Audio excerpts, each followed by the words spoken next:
parte de generalidades que creo que es importante. Inclusive el tratamiento, creo que, como se van a dar cuenta, en muchos de los casos es el mismo, ¿no? El uso de corticoides, inmunosupresores, es el tratamiento de elección en este tipo de cuadros. Las vasculitis sistémicas son, son un grupo heterogéneo de cuadros clínicos, ¿ya? ¿Cuál es lo importante? Que se caracterizan porque hay una lesión directa del vaso sanguíneo. O sea, arterias, ya sea arterias grandes, arterias pequeñas, medianas, capilares, vénulas, venas. Entonces, la lesión de la pared de estos elementos, pues se denomina vasculitis. ¿Por qué les recargo? Porque algunas veces pues hay infiltrados perivasculares y que en algunos casos han sido considerados como vasculitis sin haber un compromiso netamente de algún componente del vaso, ¿no? Ya, por lo tanto, dependiendo de qué es lo que se afecte, ya sea arterias grandes, medianas, pequeñas, capilares, vénulas, etcétera, vamos a tener nosotros un cuadro clínico, ¿ya? Que puede ser general o puede ser en el territorio del vaso afectado. ¿Y qué es lo malo de esto? Es que la incidencia todavía sigue siendo baja a nivel mundial de estas vasculitis. El curso de estos problemas, de este problema, es variable. Pueden curar, como van a ver, hay algunas patologías que pueden curar espontáneamente, ¿ya? Pero cuando hay retraso en el diagnóstico, cuando nosotros no diagnosticamos a tiempo la enfermedad, pues pueden ser potencialmente mortales. Ustedes ven aquí esta es una imagen de la clasificación de Chapel Hill, en donde ya desde hace muchos años, pues a las vasculitis se les, se les denomina vasculitis, como se ha clasificado por el tamaño del vaso afectado, ¿ya? Desde la primera descripción allá por 1950, la primera descripción de una panarteritis, a la fecha pues se han ido ahí evolucionando hasta que se han encontrado algunos anticuerpos. Ya, y actualmente ya pues se ha nomenclado de manera diferente este grupo de enfermedades. Entonces, las vasculitis pueden ser clasificadas de la siguiente manera. Según el, el, la patogenia, pueden ser primarias o secundarias. Las primarias solo son vasculitis y secundarias a diferentes procesos patológicos, ¿no? Neoplasias, enfermedades difusas del tejido conectivo, infecciones, etc. Pueden ser sistémicas, o sea, que afecten toda nuestra economía, o limitadas a un órgano. Se describen vasculitis, por ejemplo, solamente de la piel, ya la leucocitoblástica solo de la piel, o vasculitis de renal, ya. Pueden ser infecciosas, no infecciosas. ¿Qué es lo importante cuando nosotros evaluamos a un paciente? Primero que tenemos que tener un alto grado de sospecha para decir si este paciente puede tener una vasculitis. ¿Qué es lo que tenemos que tener en cuenta, por lo tanto? Que muchos de los pacientes solamente presentan síntomas constitucionales, ya fiebre, astenia, dinamia. Entonces, y a veces no tienen una explicación, pues podríamos estar frente a un cuadro vasculítico. El compromiso multiorgánico también, ¿no? De pronto tengo un compromiso renal, un compromiso pulmonar, síndromes así mixtos, cutáneo renal, pulmón riñón, y eso nos va a definir que probablemente estamos también a una vasculitis o una isquemia sin causa aparente, ¿ya? Y la presencia de algunas lesiones cutáneas, por ejemplo, púrpura, úlceras cutáneas crónicas, nos ayudan mucho en en el diagnóstico de esta patología. Les pongo un ejemplo. Hace como unos 3 años atrás, vimos una paciente con sus compañeros Y la paciente tenía el antecedente de una paciente proveniente de Abancay y tenía el antecedente de úlceras en manos y pies. Ya, piernas, pies, unas úlceras cutáneas. No sé si alguna vez has visto. Ahorita vamos a ver una de esas imágenes, pero como que unas úlceras varicosas. Pero tenía en las manos y en los pies.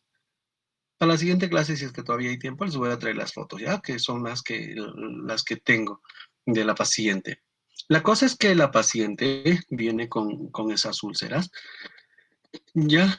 Y obviamente cuando nosotros evaluamos a la paciente, pues, ¿qué es lo que pensamos o cómo razonamos? Nosotros razonamos de la siguiente manera. Ah, ya, hay úlceras y las úlceras son una manifestación de vaso mediano. Por lo tanto, una vasculitis de vaso mediano puede ser una poliarteritis nodosa, pero como es mujer, la poliarteritis nodosa es más frecuente en varones, buscamos un secundarismo. Y por teoría sabemos que una vasculitis tipo poliarteritis nodosa, pues la presentan las enfermedades reumáticas, las enfermedades difusas del tejido conectivo. Al final, la paciente tuvo algunos criterios para clasificarla como lupus y fue como se le clasificó. Ya, luego se recibió tratamiento, la paciente viajó a su tierra, venía a sus controles hasta que ya nunca más vino. Luego ha venido el año pasado, gestando ya tiene su bebé, ya, pero con otro tipo de manifestaciones, ya. Entonces, cuando le hemos pedido exámenes de laboratorio para actualizarle, pues hemos supuesto por las características clínicas que no, tal vez no es un lupus, sino es una enfermedad mixta del tejido conectivo, a pesar de que no tiene anti-RNP. ¿Ya? Por lo tanto, fíjense cómo de una simple úlcera nosotros hemos llegado a determinar que esa paciente, buscando criterios, pues clasificada como lupus o en este caso como enfermedad mixta del tejido conectivo. ¿Ya?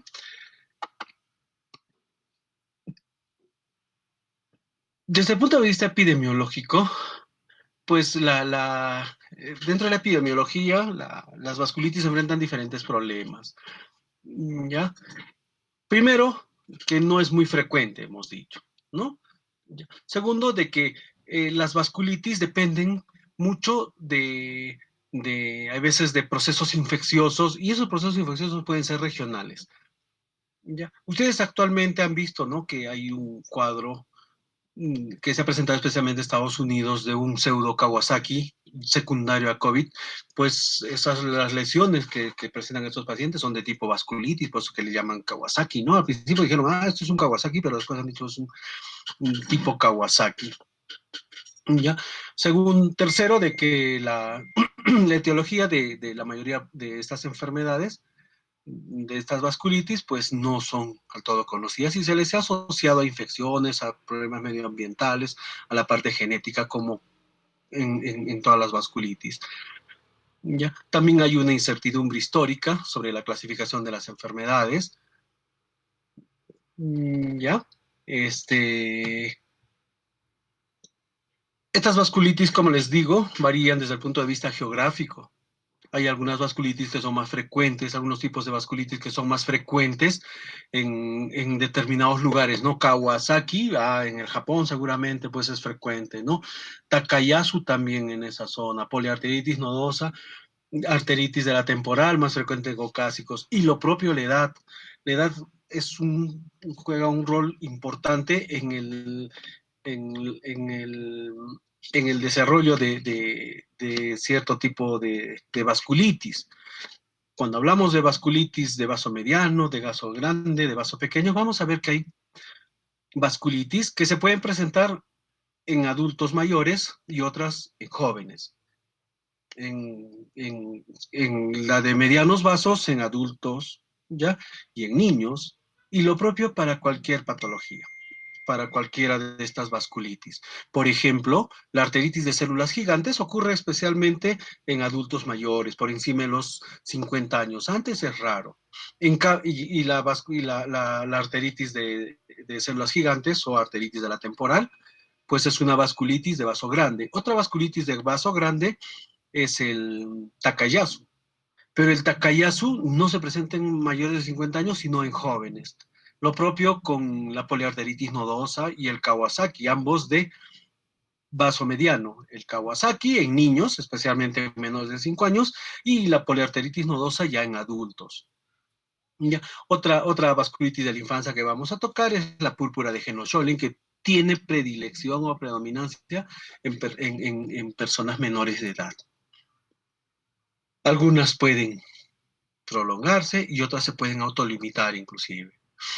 En relación al sexo lo propio, hay algunas vasculitis que son más predominantemente presentadas en mujeres, como el Takayasu, ¿no? El Takayasu es más en mujeres. Hemos tenido la oportunidad de ver aquí en el Cusco una vasculitis de Takayasu en una chica y pues, como vamos a ver, pues esa chica no tenía pulsos, ¿no? Por eso que se llama la enfermedad sin pulsos.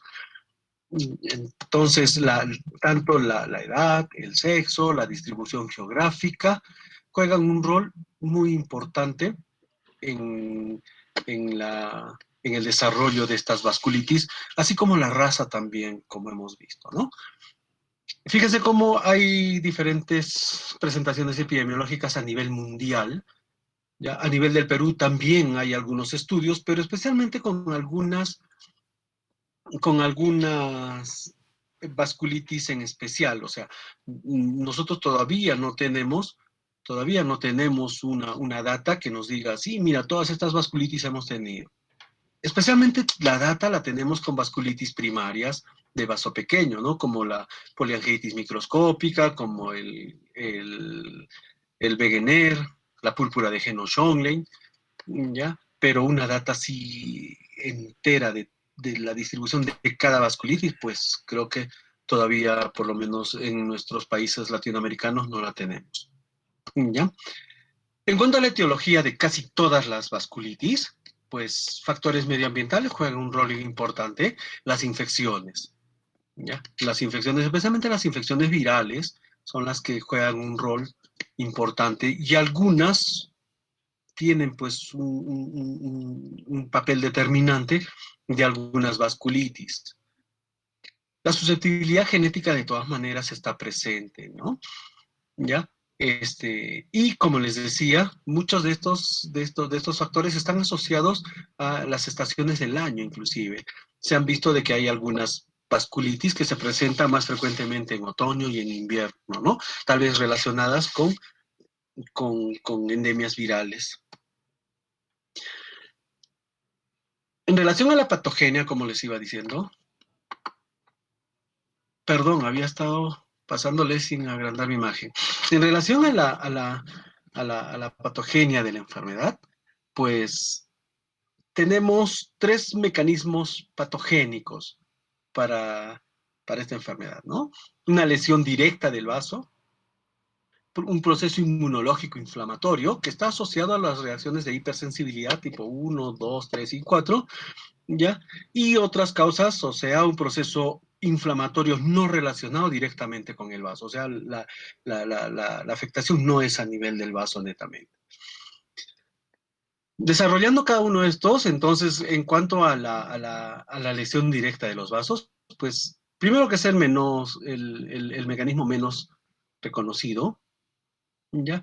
Y probablemente corresponde a vasculitis producida por algunos agentes, por ejemplo, agentes infecciosos, agentes endógenos como el colesterol y la inyección de sustancias tóxicas. Van a ver que hay inclusive algunos medicamentos, ¿no? Que pueden desencadenar procesos vasculíticos.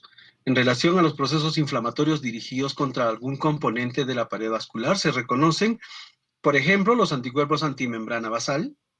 Ya ustedes han visto ahí los síndromes de pulmón-riñón primarios por capilaritis, tanto en el pulmón como en el riñón, y anticuerpos anti la célula endotelial.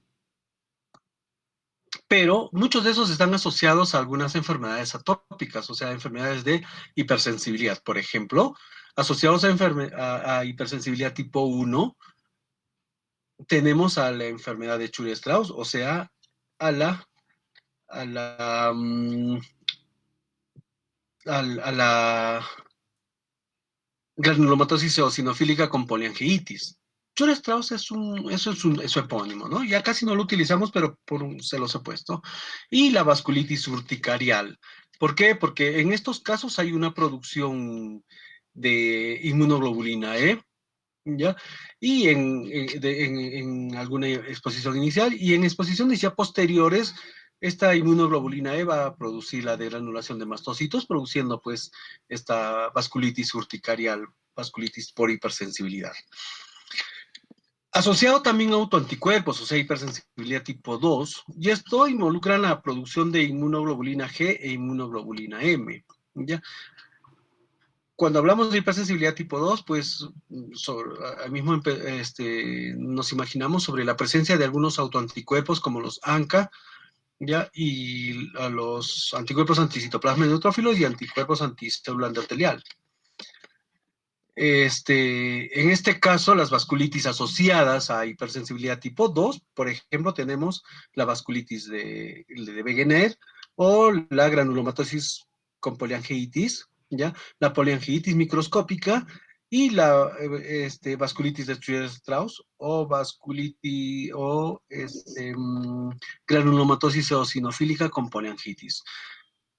Vamos a utilizar, por lo menos voy a utilizar Wegener, Streier-Strauss, porque los otros parecen trabalengua, ¿ya? O GPA, MGPA, eso, ¿ya? Que son sus abreviaturas. Entonces, ¿qué es lo que pasa? Los anticuerpos anticélula endotelial, pues no está bien definido, ¿ya? Y vamos a tener nosotros estas vasculitis primarias, ¿no? Ya hemos visto el Kawasaki, el Wegener, la poliangitis microscópica, por ejemplo. En cuanto a las vasculitis asociadas a complejos inmunes, tenemos la hipersensibilidad tipo 3. Eso seguramente ustedes ya conocen. ¿Ya? Y ahí hablamos de complejos circulantes, pues, ¿no? Los complejos inmunes circulantes. Y como ejemplos de esta vasculitis por complejos inmunes tenemos a la hepatitis B, y a la hepatitis C. Entonces, antígenos de estos virus, junto con sus anticuerpos, forman complejos inmunes, circulan y nos van a producir estos dos tipos, principalmente de vasculitis, ¿ya? También, como ejemplo, en, en las vasculitis asociadas a complejos inmunes, tenemos la purpurigeno Schoening, en donde los complejos inmunes que se forman son por inmunoglobulina A. Van a ver que en la poliarteritis nodosa, pues es un criterio de clasificación la presencia del antígeno de superficie para el virus de la hepatitis B.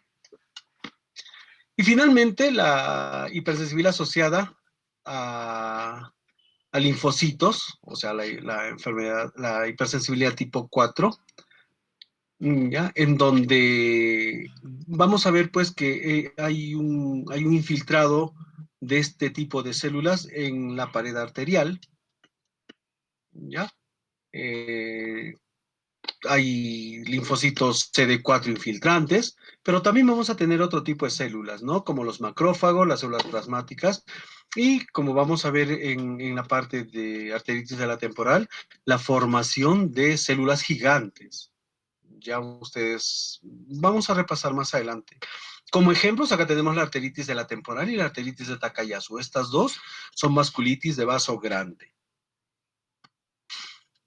Y finalmente, la vasculitis secundaria a un proceso inflamatorio, pero que no está relacionado directamente con el vaso.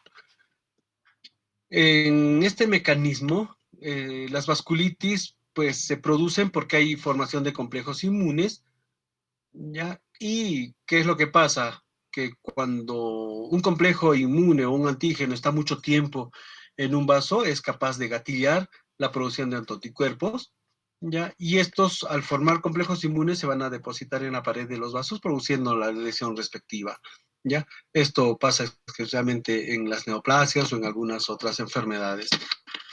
Hay algunos factores que determinan el patrón de la vasculitis, ¿ya? O sea, ¿por qué más tenemos lesiones en algunos lugares más que en otros? Entonces, ahí nosotros hablamos de fuerzas físicas y fuerzas mecánicas. En cuanto a las características físicas, tenemos características físicas, pero de los complejos inmunes.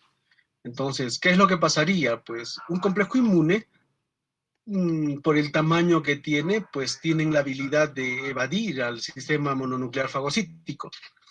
¿Ya? Existen también factores mecánicos ¿ya? Relacionados con la circulación especialmente. Por ejemplo, la turbulencia, ¿no? La turbulencia favorece el depósito de complejos inmunes, ¿ya? La hipertensión también exacerbaría la severidad de la inflamación vascular, la microvasculatura compleja y especializada y la presión hidrostática. En cuanto al desarrollo de cada uno, pues de repente por esa turbulencia es que muchas veces hay daño, especialmente en las vasculitis de vaso grande. La hipertensión pulmonar lo propio, hipertensión arterial lo propio, ¿no es cierto? La microvasculatura compleja y especializada que tenemos en algunos órganos, como el riñón, pues va a determinar que haya compromiso renal. Y finalmente la presión hidrostática, ¿no?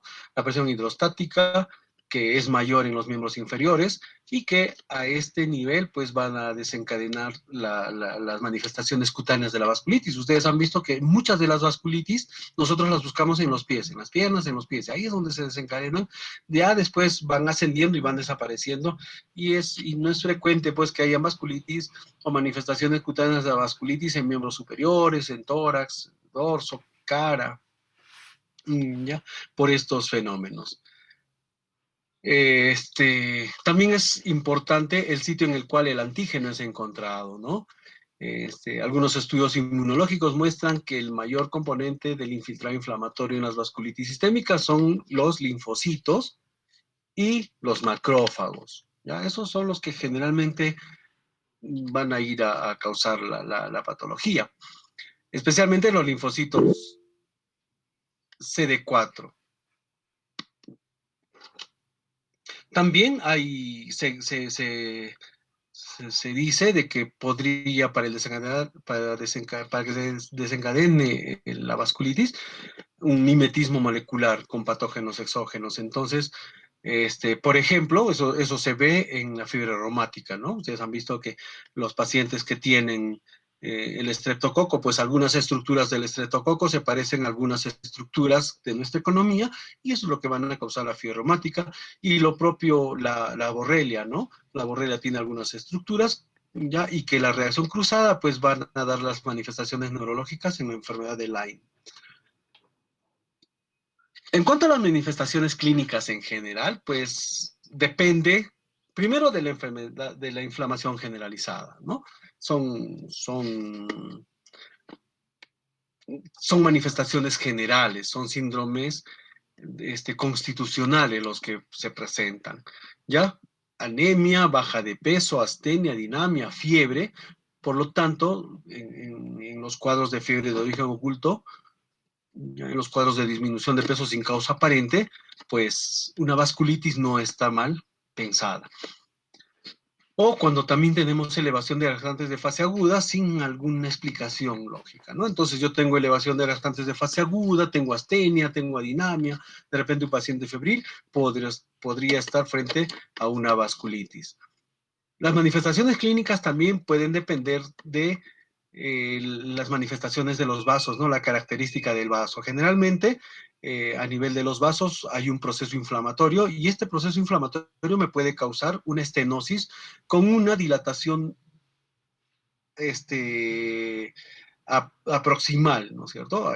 ¿Por qué? Porque esa estenosis me crea un tope y ese tope va a ser pues que aproximal haya una dilatación y en algunos casos este proceso este proceso de inflamación vascular va a hacer que haya una ruptura del vaso afectado, por lo tanto, yo voy a tener manifestaciones clínicas de isquemia o de hemorragia.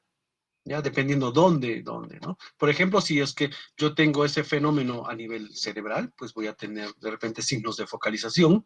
Si tengo a nivel distal, puedo tener necrosis, úlceras, ¿ya? También, en muchos casos, hay muchas vasculitis, pues que comprometen muchos órganos y sistemas. Por lo tanto, si yo tengo un compromiso de múltiples órganos y sistemas, pues puedo tener hasta la muerte del paciente.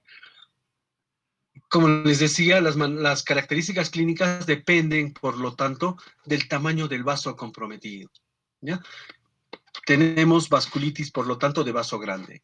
Cuando hablamos de compromiso de vaso, pues hablamos de predominancia.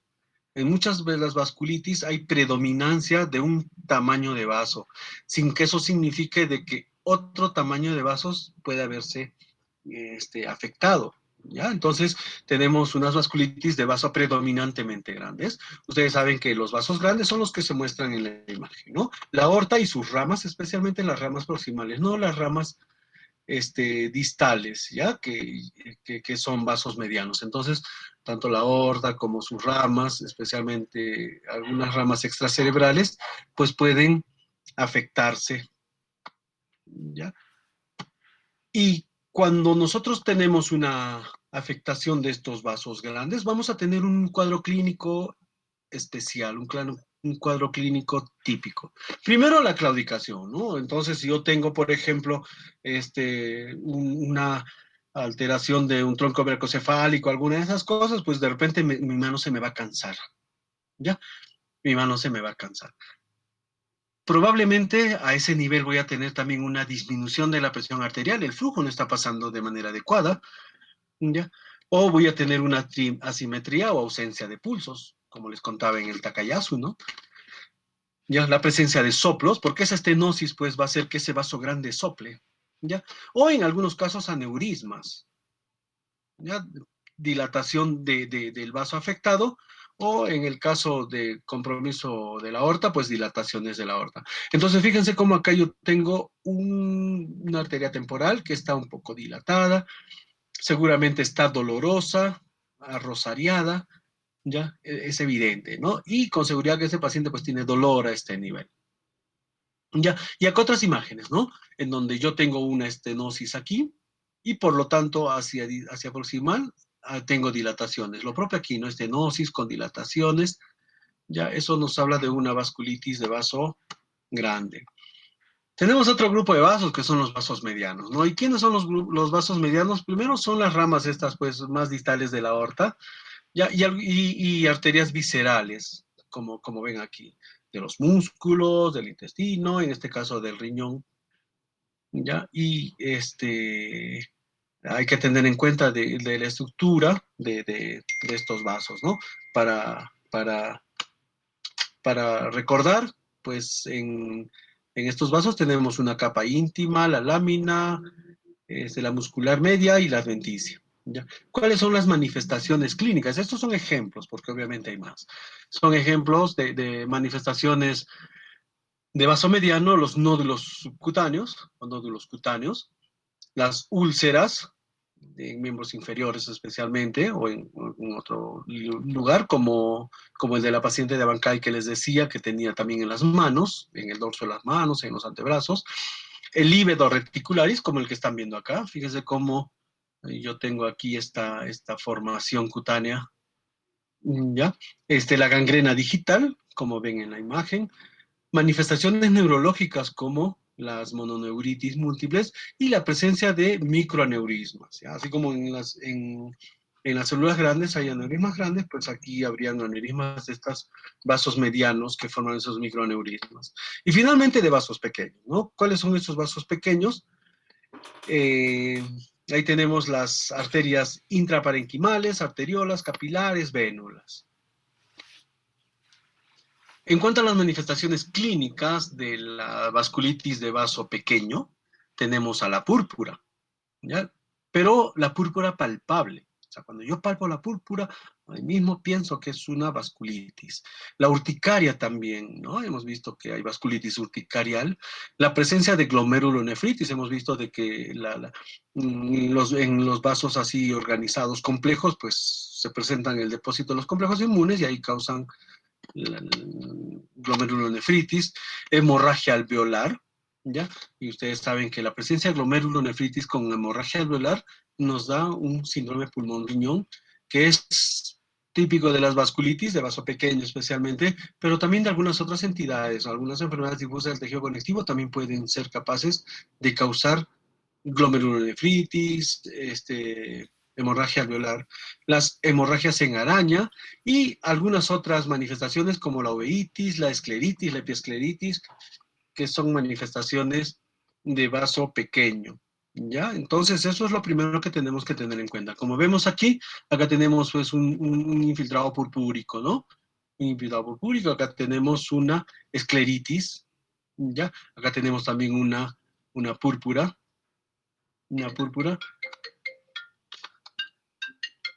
y aquí tenemos un infiltrado algodonoso, ¿ya? En ambos campos pulmonares. Esta imagen corresponde a una hemorragia alveolar, ¿no? Fíjese cómo hay un patrón micronodular confluente. Entonces, eso nos dice que pues los alveolos están pues ocupados por líquido hemático. Entonces, estas son las manifestaciones generales de de las vasculitis, ¿ya? Según el tamaño del vaso. Pero también tenemos manifestaciones generales dependiendo ya también del órgano afectado, ¿ya? Entonces, ¿qué es lo que nosotros vemos a nivel de piel como lesiones dérmicas? Primero, exantemas. Ustedes han visto que podemos tener exantemas. La púrpura, especialmente cuando es palpable, algunos nódulos subcutáneos. Ya la presencia de nódulos subcutáneos nos dicen, especialmente en las enfermedades reumáticas, ¿no? Ustedes van a ver que en la artritis reumatoide, en la fiebre reumática hay nódulos, y en esos nódulos nosotros suponemos que ahí en esos nódulos están habiendo procesos vasculíticos, ¿ya? Las úlceras, ¿ya? Por lo tanto, exantema, púrpura y nódulos, pues nos hablan de vasculitis. Las úlceras, necrosis y líbedo reticularis también. Ya hemos visto vasculitis de vaso pequeño, pequeño, mediano, ¿no? Compromiso inflamatorio de arteriolas y capilares también pueden afectar, también pueden verse afectados, ¿no? Ya sea subcutáneos o en la subdermis.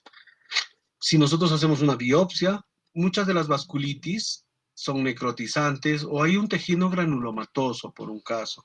Por lo tanto, cuando hablamos de infiltrados granulomatosos, no solo es tuberculosis, no solo es micosis, también vasculitis, también lupus, también artritis, son enfermedades granulomatosas. Otras características, como por ejemplo acá, y estas son unas fotos, fíjense cómo acá yo tengo una púrpura, seguramente esta púrpura si yo la toco voy a tocar como unos cabecitas de alfileres, esa es una púrpura palpable. Aquí yo tengo un exantema purpúrico también, ya son estas lesiones pero confluentes, ¿ya? Aquí yo tengo un problema que seguramente ustedes ya lo conocen, ¿no? Es un Raynaud y existen Raynaud también asociados a vasculitis. Lo propio acá, ¿no? Aquí hay una necrosis digital y acá también hay una necrosis de los pulpejos. Ah, esto nos habla de vasculitis de vaso mediano. Ya, vasculitis de vaso pequeño y vasculitis de vaso mediano. Nódulos subcutáneos, también, fíjense cómo acá nosotros tenemos estos nódulos, ya ahí supongo que también hay una vasculitis, especialmente vaso mediano, otro tipo de nódulos también, esos nódulos están necrosando y también se forman estas úlceras. Cuando nosotros tenemos esas úlceras que no mejoran, no sanan, pues igual, ¿no? Yo tuve una paciente que ella tenía una vasculitis y cuando me hacen la interconsulta, pues ya la habían injertado como 2 veces o 3 veces. Ya le habían puesto pues una úlcera varicosa, una úlcera por circulación. ¿Ya? Cuando nosotros la vimos, tenía las úlceras en el dorso del pie. Habían afectado inclusive algunos dedos en ambos pies. ¿Ya? Y recuerdo que en uno de los pies, el segundo y el tercer dedo estaban fusionados porque se habían cicatrizado. Bueno, la cosa es que a la paciente le pedimos los exámenes correspondientes y al final determinamos que era una paciente con lupus, porque además le encontramos compromiso renal, le encontramos otro tipo de compromisos. ¿Ya? Y ya pues, y esas úlceras mejoraron, pero espectacularmente cuando le pusimos corticoide. Entonces, ¿por qué? Porque obviamente por el proceso inflamatorio, pues había rechazo del injerto, ¿no? Finalmente, el líbedo reticularis, ya fíjese cómo es un cutis, ya, medio geográfico, marmóreo, ya, y Y este livedo reticularis, pues yo fácilmente puedo decir, y si es un cutis marmóreo y se hace así por el frío, entonces, ¿qué es lo que van a hacer? Vamos a frotar, frotar, frotar, y si es que con el calor desaparece, es un cutis marmóreo o cutis marmorata. Y si no, un lívedo reticularis. Ahora, si se trata de un paciente lúpico, de un paciente con enfermedad difusa del tejido conectivo o vasculitis, o este lívedo está asociado a polineuropatía, pie caído, etcétera, ya pues eso es una vasculitis de vaso mediano. ¿Ya? En cuanto a lesiones neurológicas, nosotros podemos tener, no sé, especialmente lesiones neurológicas periféricas. Ahí tenemos mononeuritis múltiple y polineuropatía. ¿Ya? ¿Qué es lo que pasa? En estos casos hay una inflamación de los vasos del epineuro, o sea, de los vasa nervorum, ¿ya? Y por lo tanto, pues va a haber alteraciones a nivel de las sensaciones, pero también a través de la fuerza muscular. No nos olvidemos de que los nervios pues gobiernan el tono muscular y el movimiento muscular.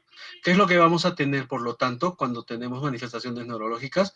Parestesias, disestesias, hormigueos, sensación de corriente, o sea, todas las manifestaciones neuropáticas que ustedes conocen. En relación a compromiso muscular, pues ya saben, el compromiso muscular generalmente es por compromiso de vaso mediano, ¿ya? Y podemos tener nosotros aquí miopatía, pero con dolor. A diferencia de la miopatía, de las miopatías inflamatorias, en las miopatías inflamatorias el dolor no es muy importante, pues, no es un síntoma que llame la atención. Y si hay dolor, es un dolor leve, tolerable por el paciente. En cambio, en las vasculitis el dolor es mucho mayor. Ya también podemos tener déficit de fuerza muscular y también podemos tener en estos casos elevación de las enzimas musculares, especialmente la creatinquinasa y la DHL. En relación a manifestaciones respiratorias, fíjense cómo la vía respiratoria también puede verse comprometida. Por ejemplo, en esta, ¿no? Acá tenemos necrosis, compromiso de vaso mediano, prácticamente la pirámide nasal está que se necrosa. Aquí tenemos una úlcera, se ha perforado el tabique, y esto también por la presencia de vasculitis. Acá tenemos una silla de montar. Fíjense cómo parece una silla de montar, ¿no? Esto se presenta en la granulomatosis con poliangiitis, o sea, en el Wegener, ¿ya? Y acá también, fíjense cómo en la vía respiratoria, como seguramente este paciente tenía un compromiso de los senos paranasales y ha perforado el paladar. Ya el paladar ha perforado. Como acá nosotros tenemos cartílago, pues tal vez, ¿no?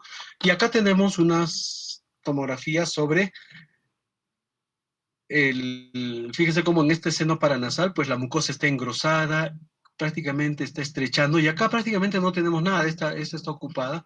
Entonces, generalmente esto vemos en la granulomatosis de Wegener.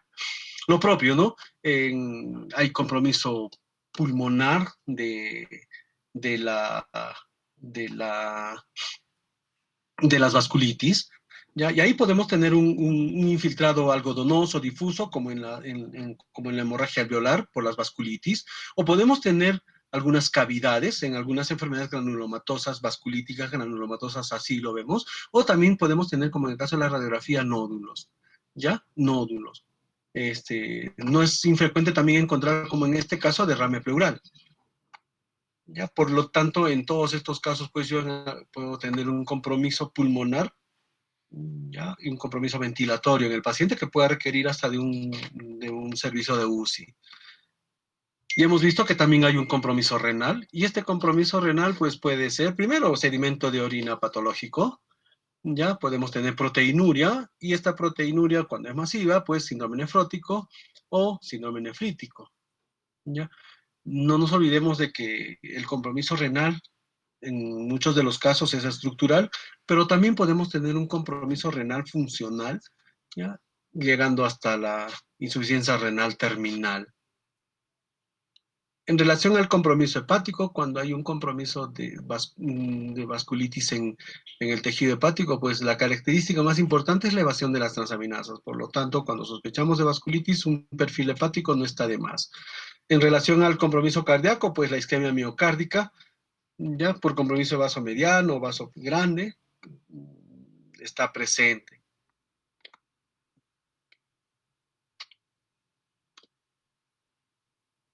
En muchas de las vasculitis, pues hay asociaciones, ¿no?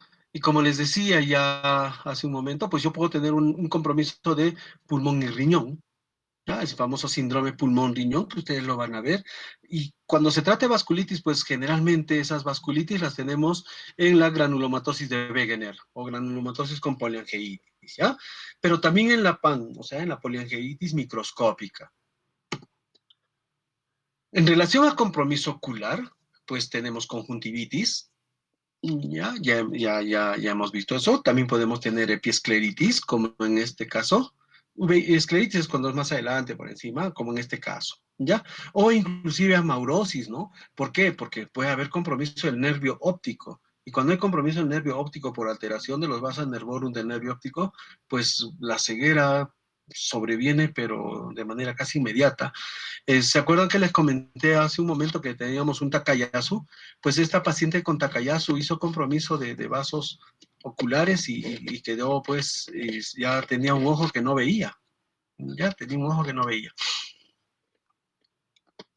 Para el diagnóstico de las vasculitis en general, pues básico es de repente una biopsia, ¿ya?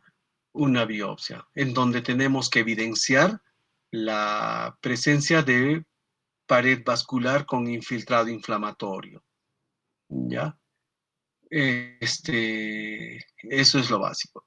Sin embargo, en algunos cuadros, ¿ya? La clínica también es importante, ¿ya? La clínica es importante, nos va a ayudar mucho, y también la arteriografía en otros casos, ¿no? Como en el Takayasu, como esta chiquita, por ejemplo, esta muchacha, le pedimos una arteriografía, una angioten, ¿ya? Y ahí pues nosotros veíamos las dilataciones, veíamos las estenosis de los vasos afectados, ¿no? Que habían llegado inclusive a vasos cerebrales.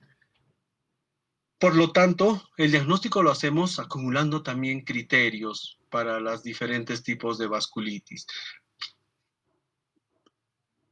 También tenemos que tener en cuenta de que las vasculitis necrotizantes, pues, primero, muchas veces tienen síndrome constitucional solamente, astenia, febrícula, pérdida de peso, ¿ya? En muchos casos podemos tener afectación multisistémica y todo esto a nosotros nos va a decir, sí, mira, estás frente a una vasculitis. Les vuelvo a repetir, por lo tanto, nosotros utilizamos la clasificación de vasculitis de vaso grande, vasculitis de vaso mediano, ya saben, intraparenquimales, y vasculitis de vaso pequeño, perdón, de los tejidos y en el parénquima.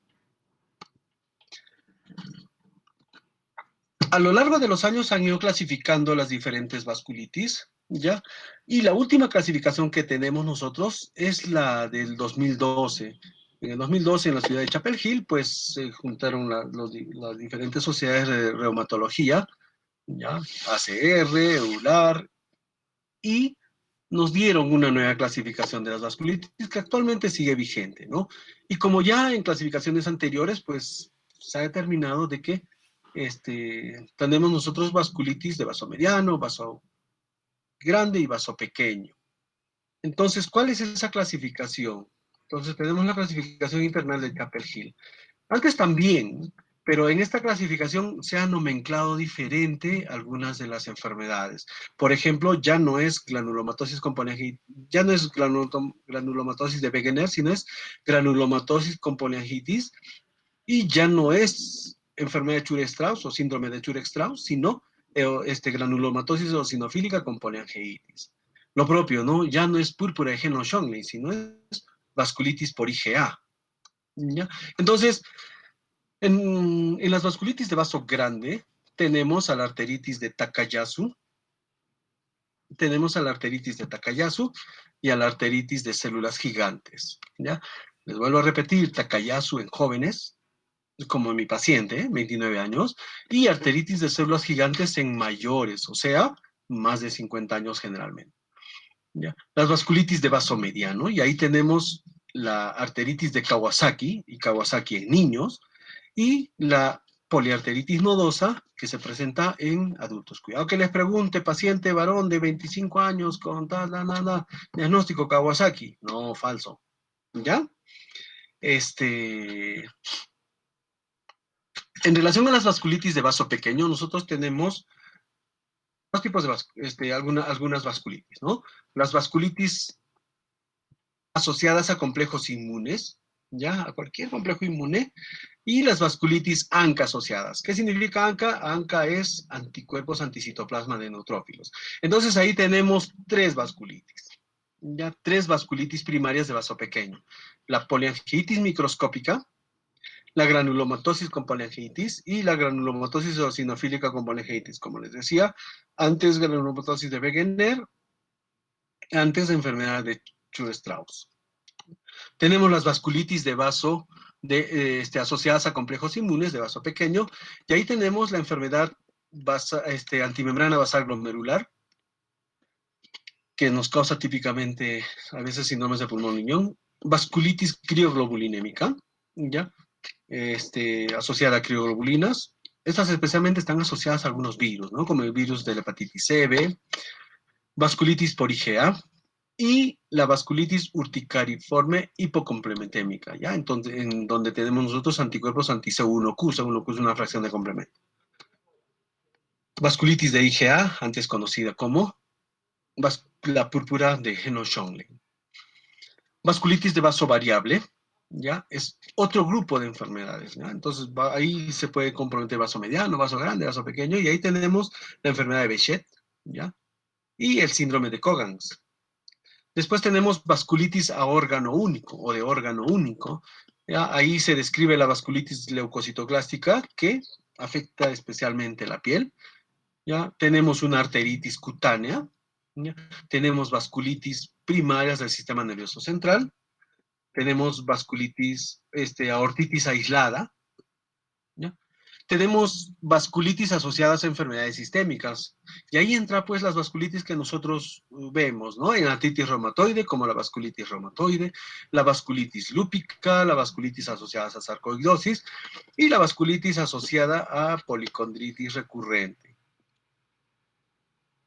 Y finalmente, las vasculitis con probable etiología. Por ejemplo, vasculitis por medicamentos, ¿no? Hay medicamentos que se han asociado pues a vasculitis, ¿no? Algún momento vi una vez un caso por penicilina, ¿ya? Vasculitis asociadas al virus de la hepatitis B, ya les dije, existe esta infección por hepatitis B, nos puede a la larga dar poliarteritis nodosa, ¿ya? O, como les decía anteriormente, la vasculitis crioglobulinémica, que está asociada a la hepatitis C, ¿ya? Y algunas neoplasias que también nos dan vasculitis, especialmente las neoplasias hematológicas linfoides. ¿Ya? ¿Alguna pregunta hasta aquí?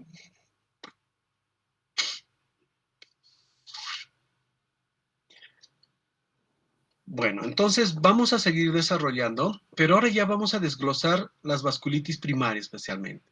Entonces, dentro de la vasculitis primaria, nosotros tenemos primero las vasculitis de los grandes vasos. Cuando hablamos de grandes vasos, hablamos de la arteritis de la temporal o arteritis de las células gigantes, ¿ya? Y la o la vasculitis de Takayasu, ¿ya? Entonces, a ver, ¿cuál sale primero? La arteritis de células gigantes. También se le llama arteritis temporal o arteritis craneal. Eso pueden verlo ustedes. Es una vasculitis sistémica que en muchos de los casos se precede de una condición, de un grupo de manifestaciones que se llaman la polimialgia reumática. Entonces, en algunas personas que tienen dolores, síndromes dolorosos generalizados, pues fácil, ¿no? Yo digo, a ver, ¿cuántos años tienes? 55 años, dolor generalizado, puedo pensar en una fibromialgia. Sin embargo, también les hacemos exámenes de laboratorio para ver si no son alguno de estos problemas, ¿ya? ¿Por qué? Porque en el caso de que ese síndrome doloroso,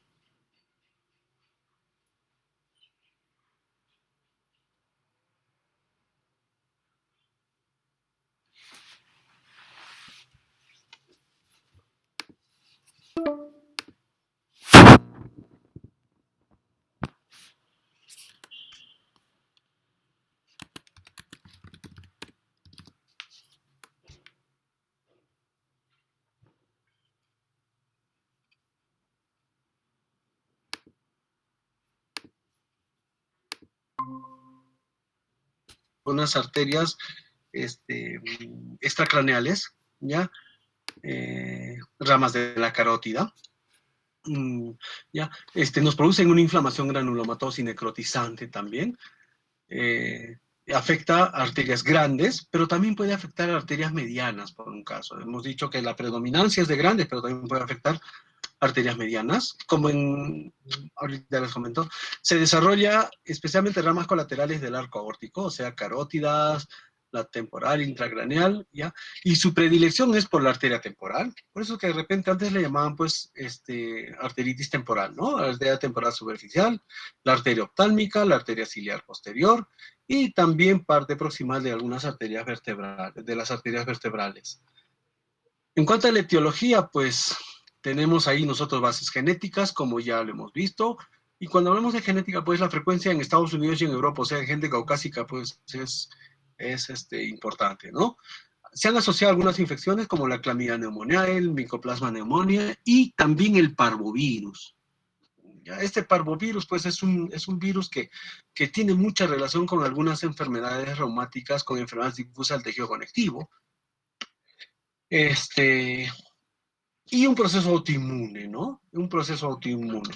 Entonces, ¿qué es lo que pasa con nuestro sistema inmunológico? Nuestro sistema inmunológico reconoce los antígenos en la adventicia de las células, ¿ya? Esta es la muscular, ¿no? La adventicia, ¿ya? ¿Y qué es lo que va a pasar? Va a haber la producción de interferón gamma, ¿ya? Entonces, va a comenzar a haber una diferenciación funcional y especialización de los macrófagos. Como ustedes saben, la unión de los macrófagos, el conglomerado y la unión, pues va a formar las famosas células gigantes. Ya, estas células gigantes, ¿qué es lo que van a hacer? Van a producir metaloproteasas, ¿ya? Y van a producir factores de crecimiento y también factores angiogénicos. Por lo tanto, ¿qué van a producir en el vaso? Primero, dos posibilidades. Uno, que haya destrucción, ¿ya? Del tejido, destrucción del vaso, ¿ya? A través de la degradación de la matriz y una peroxidación de los lípidos. Por lo tanto, este vaso se va a destruir y ya, y al destruirse, pues, va a cortarse el flujo hacia distal y podemos tener lesión de un tejido. Pero por otro lado, vamos a tener que no se va a destruir el tejido del vaso, sino va a haber una reparación, una cicatrización y un remodelamiento. ¿Ya? ¿Y esto por qué se da? Por una proliferación celular, ¿ya? Y síntesis de matriz. ¿Qué es lo que va a inducir esta proliferación celular y síndrome de matriz? ¿Ya? Que la íntima, la capa íntima se hiperplasie, ¿ya? Y al hiperplasearse, ¿qué es lo que va a pasar? Va a estrechar el lumen y por lo tanto va a disminuir el flujo. Acá va a producirse una estenosis y por lo tanto hacia proximal una dilatación probablemente. Y eso es lo que hemos visto en las imágenes, ¿no? La arteritis de la temporal es frecuente en edad avanzada, ya hemos dicho que es más en personas mayores de 50 años, es más frecuente en mujeres, ya en caucásicos también es más frecuente. Fíjense cómo especialmente en Europa se presentan estos casos, en Estados Unidos, ya con una frecuencia de 17 a 18 por 100.000 casos. Ya, es raro en asiáticos y en negros, y yo creo que para nosotros también es raro.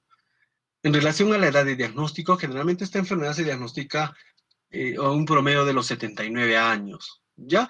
Y el tabaquismo, desde el punto de vista epidemiológico, aumenta 6 veces el riesgo en las mujeres de desarrollar esta arteritis de la temporal. Manifestaciones sistémicas que nosotros tenemos.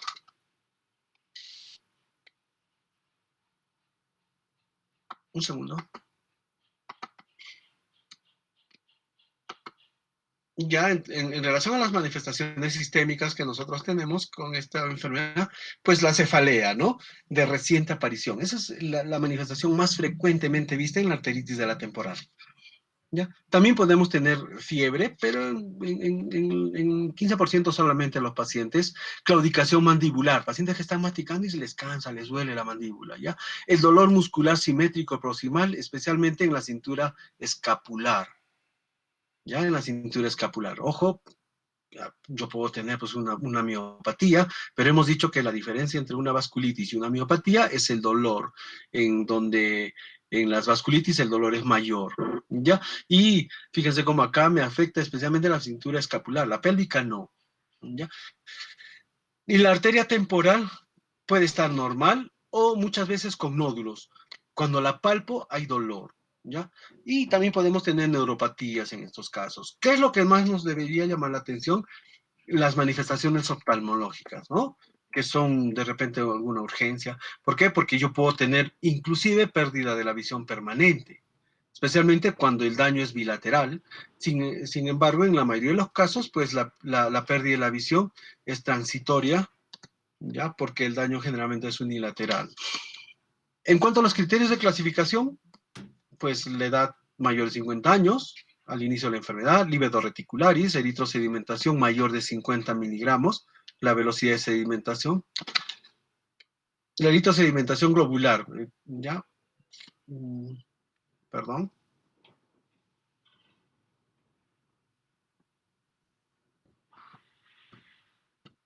¿Ya? Entonces, cuando generalmente en estos casos es mayor, muchos de los casos, los que por lo menos yo he visto, 100, 120.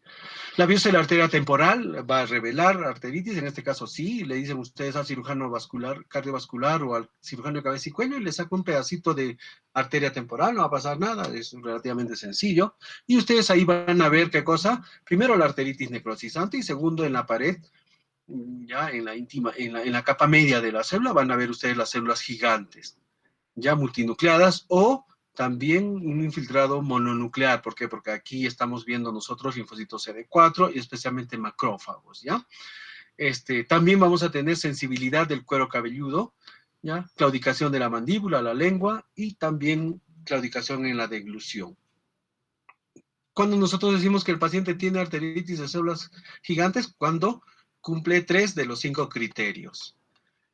Para el diagnóstico los criterios son importantes, la velocidad de sedimentación también. Fíjense cómo aquí les pongo que en la mayoría de los casos está más de 100 la velocidad de sedimentación, el aumento también de la proteína C reactiva. Son pacientes que, como les digo, muchas veces debutan con polimialgia reumática y después hacen, por lo tanto, después hacen ya la vasculitis, por lo tanto, están crónicamente enfermos y eso los puede llevar a tener anemia normocítica y normocrómica. Por el proceso inflamatorio, las plaquetas están elevadas, la fosfatasa alcalina y la TGO está también elevada, el LANA y el factor reumatoide característicamente son negativos, y para el diagnóstico, como en muchas de las vasculitis, el gol estándar es la biopsia. Y en cuanto al tratamiento, lo que les decía, ¿no? Corticoides, ya dependiendo de la severidad del cuadro, pues yo puedo utilizar 1 miligramo kilo peso, 40, 60 miligramos más o menos, o si es que el caso amerita, pues pulsos de metilprednisolona, ya sea 500 miligramos o 1 gramo por día por 3 días. Otra entidad, otra vasculitis de vaso grande es la arteritis de Takayasu. También se le llama, como les decía, enfermedad sin pulso y también es una vasculitis granulomatosa, ¿no? Que afecta también la aorta y sus ramas. Este, esta vasculitis nos puede producir aneurismas o estenosis, ¿ya? Por lo tanto, hacia distal, pues yo voy a tener alteraciones en la irrigación, ¿ya? Y esas alteraciones en la irrigación me va a producir, pues, atrofias, distrofias del tejido afectado. En cuanto a la epidemiología, mujeres, especialmente jóvenes, ¿ya? Y es predominantemente frecuente en asiáticos, ¿no? Especialmente en japoneses, por eso es que ahí se describió pues la arteritis de Takayasu, ¿no? Pero en nuestro medio también es relativamente frecuente, ¿ya? No se olviden. ¿Se acuerdan que yo les he dicho de que he visto una paciente? Sí, era de acá, del Cusco, ¿no? La paciente. Y obviamente pues por la complejidad del cuadro la mandamos a Lima. Generalmente se presenta en la segunda década de la vida, mi paciente tenía 29 años, ¿ya? Y dentro de la etiopatogenia, pues igual, ¿no? Es una vasculitis granulomatosa, está relacionada en este caso con los complejos mayores de histocompatibilidad, ¿ya? Y parece que los niveles elevados de estrógenos son los que favorecen el daño endotelial. Por eso es que de repente es en mujeres jóvenes, pues, ¿no? En cuanto a la clínica, va a depender del territorio afectado, ¿no? Si me afecta arterias del polígono de Wilms intracerebrales, pues de repente yo voy a tener algún problema de infartos cerebrales, puedo tener de repente, como en el caso de mi paciente, pues ceguera, o hay veces hay asimetría de pulso, atrofias o pérdida de la fuerza muscular en determinadas extremidades. Ya, en el caso de la paciente, pues cuando le tomamos la presión, pues yo no escuchaba, no le sentía el pulso. Y como en mi hospital el cardiólogo está al lado, pues yo la llevé al cardiólogo para que él evalúe y él tampoco pues podía encontrar un pulso y una frecuencia y una presión arterial en una de las extremidades. En la otra era muy débil y en la otra no se escuchaba nada, ¿no? Cuando le pedimos la angiotem, pues se veía todo. ¿Ya? Y en el tratamiento de esta paciente, los corticoides le ayudaron, pero además tenía que haber una reperfusión de algunos tejidos y por lo tanto tenía que utilizar stents. Para eso la mandamos al IVA. Ya, en relación a lesiones cutáneas, pues podemos tener en estos casos eritema nodoso en las fases precoces o pioderma gangrenoso también en la parte crónica, ¿no? Entonces, los criterios de clasificación para la arteritis de Takayasu son el inicio antes de los 40 años, hay claudicación de las extremidades, disminución del pulso de la arteria radial, diferencia de la presión arterial mayor de 10 miligramos entre ambos miembros superiores, soplo de la arteria subclavia o aorta, anormalidades en la arteriografía, estrechamiento u oclusión de la aorta entera o de sus ramas proximales o grandes arterias, ¿ya? Esos son los criterios. Y fíjense cómo, pues, un estudio que nos ayuda mucho es la ecografía Doppler. Fíjense cómo acá, pues, yo tengo algunas zonas de estenosis, ¿no? Y por acá recién veo flujo. Ya veo flujo. La arteriografía digital de repente es el gol estándar, ya, para yo ver los lugares donde pueda haber los cambios en la luz vascular. Ya, generalmente tenemos estenosis segmentarias, ya, se llaman estenosis en cola de rata, ¿no? Fíjense como acá yo veo apenas algunas estenosis, ¿ya? Y dilataciones postestenósticas o aneurismas, ¿ya? O un aneurisma aórtico también. Otro estudio que podemos utilizar es la resonancia magnética, y la resonancia magnética lo que nos ayuda mucho es a definir el grosor de la pared. ¿Ya? También podemos evaluar la presencia de trombos intramurales, ¿ya? O también algún tipo de lesiones, ¿ya? Por ejemplo, acá estamos viendo estenosis, dilataciones, algunas estrecheces y seguramente lesión en la pared del vaso. En cuanto al diagnóstico diferencial del Takayasu, pues otras vasculitis hay que tener en cuenta, como el Kogan, el Behçet, el Kawasaki.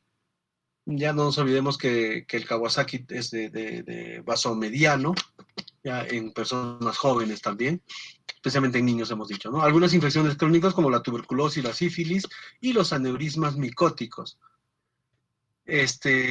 Algunas displasias fibromusculares que puedan afectar la pared del vaso, ya, y algunas enfermedades congénitas también del tejido conectivo, o sea, esas sí son las colagenopatías, ¿ya? Estamos hablando del Marfan y el Ehlers-Danlos. El tratamiento, lo propio, ¿no? Prednisona, 1 miligramo kilo peso. Ya, en este caso podemos utilizar ahorrador de corticoides como el metotrexate, la satioprina o la ciclofosfamida, que generalmente es lo que usamos, ¿no? En las vasculitis utilizamos ciclofosfamida, ¿ya?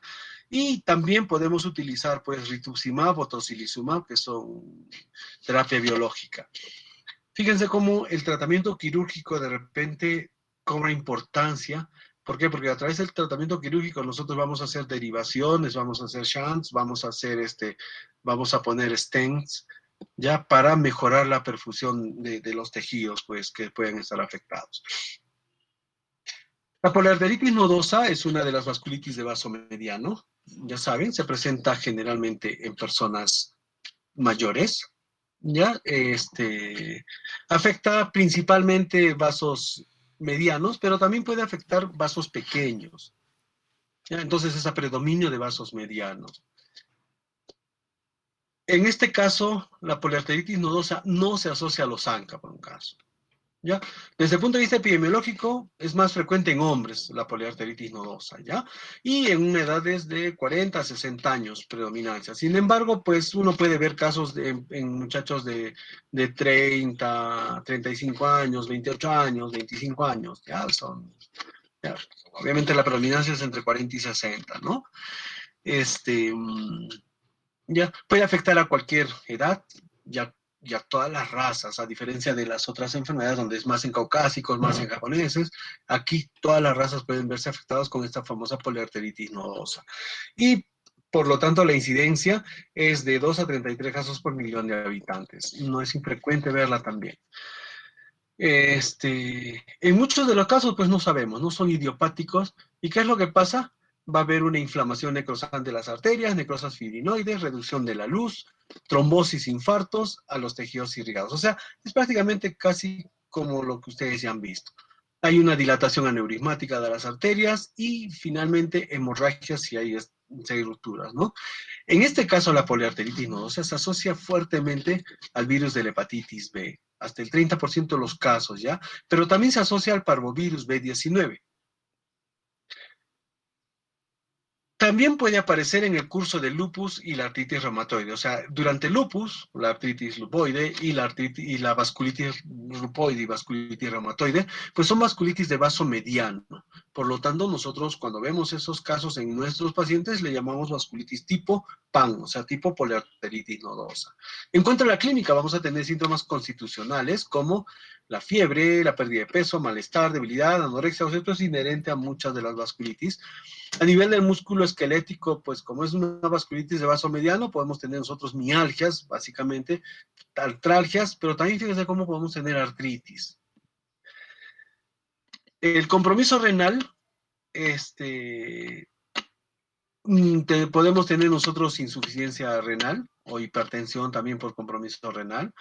Y a nivel del sistema nervioso periférico, pues polineuropatías, mononeuritis múltiple, ¿ya? Por compromiso de vaso mediano.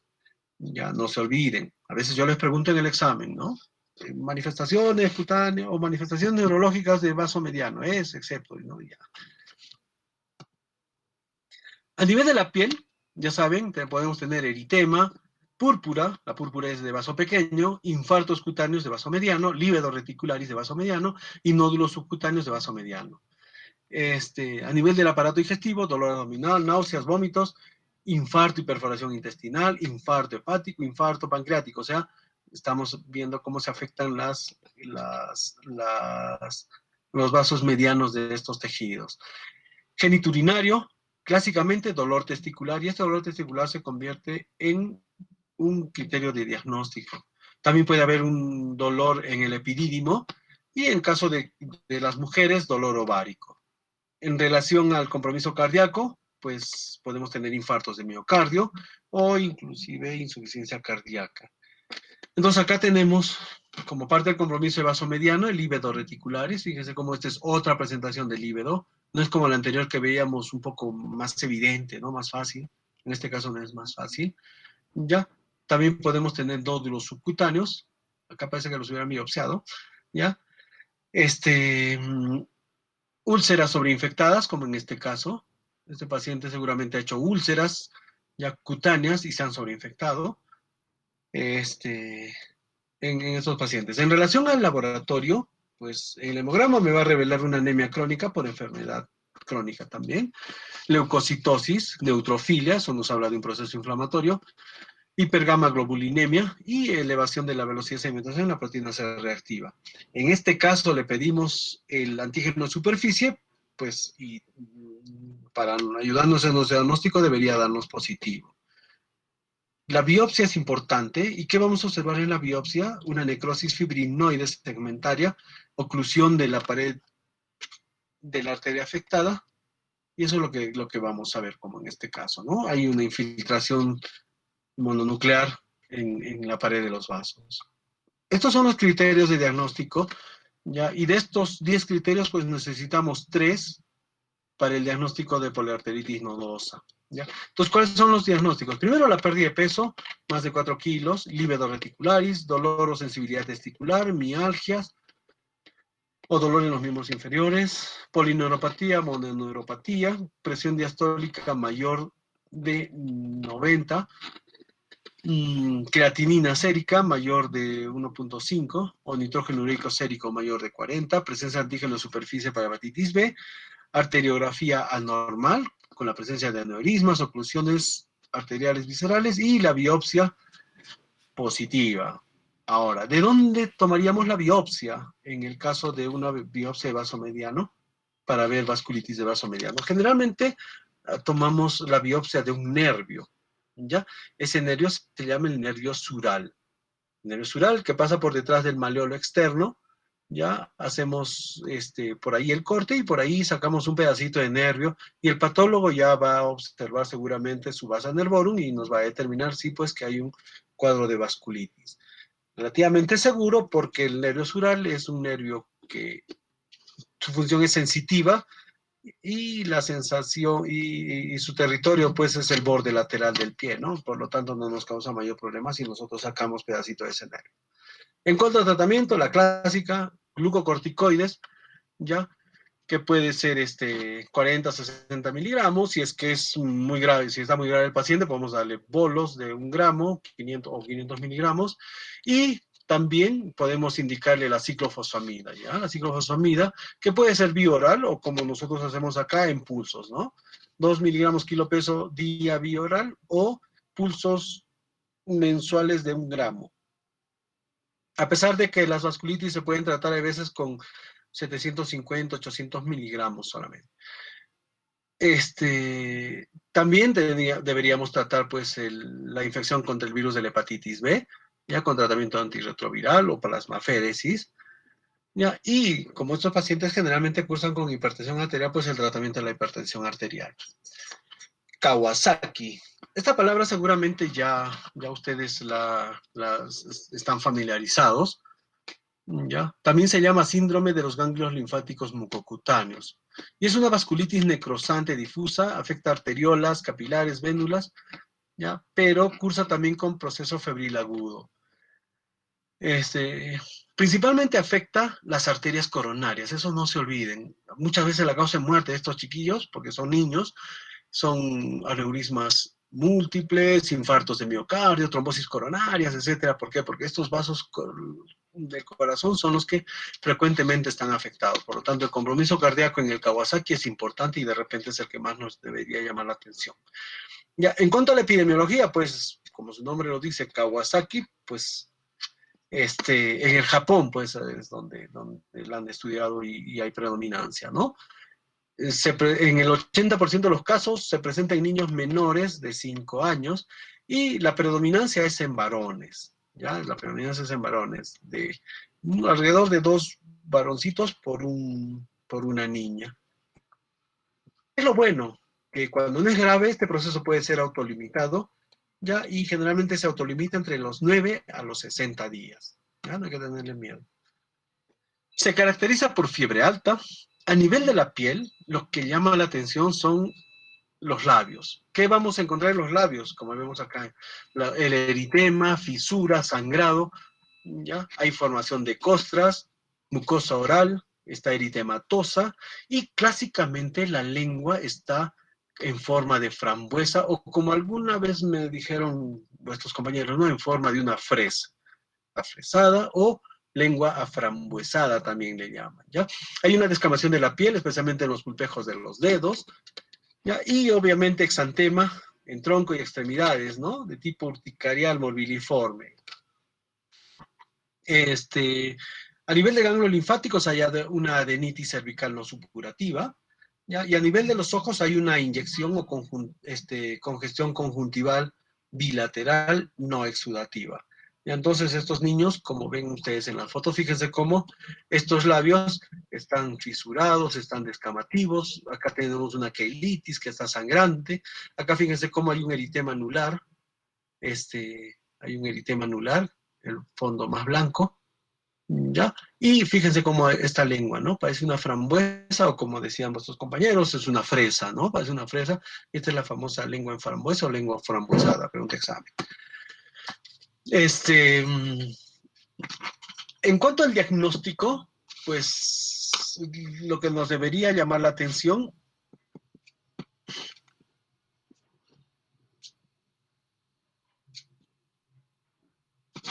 lo que nos debería llamar la atención, primero la fiebre mayor de 4 días, la congestión conjuntival, ya hemos visto, alteraciones sonofaringeas como la lengua en frambuesa, eritema difuso, labios enrojecidos y secos, agrietados, y fisuras angulares, ok, ¿ya? Esas fisuras angulares, pues, a veces pueden sangrar, como les decía. Algunas alteraciones a nivel de las manos y de los pies, como en un eritema palmar plantar, edema indurado, descamación, exantema en miembros inferiores y tronco. También se pueden observar en estos pacientes adenopatías, ¿ya? Estas adenopatías, como les dije, ya son adenopatías no supurativas. En cuanto a los exámenes de laboratorio, pues el hemograma es importante. Podemos tener nosotros anemia normocítica, normocrómica. Sin embargo, lo que caracteriza es el proceso por el proceso inflamatorio, una leucocitosis con elevación de los reactantes de fase aguda. Eso es lo que nos llama la atención. Y finalmente, una biopsia, pues, ¿no?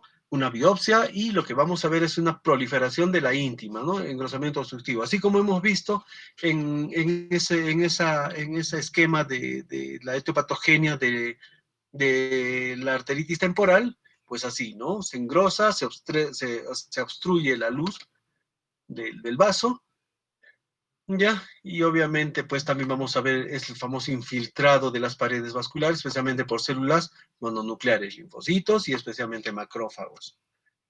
El tratamiento, igual, ¿no? Podemos darle corticoides, sin embargo, aquí utilizamos gamma globulinas a dosis altas y básicamente ácido acetil salicílico durante 14 días.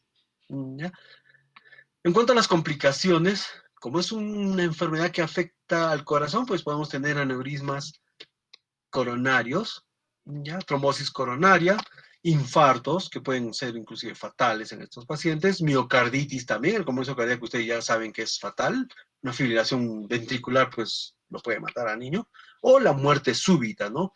Y la muerte súbita justamente a veces es pues por estas fibrilaciones ventriculares, ¿ya?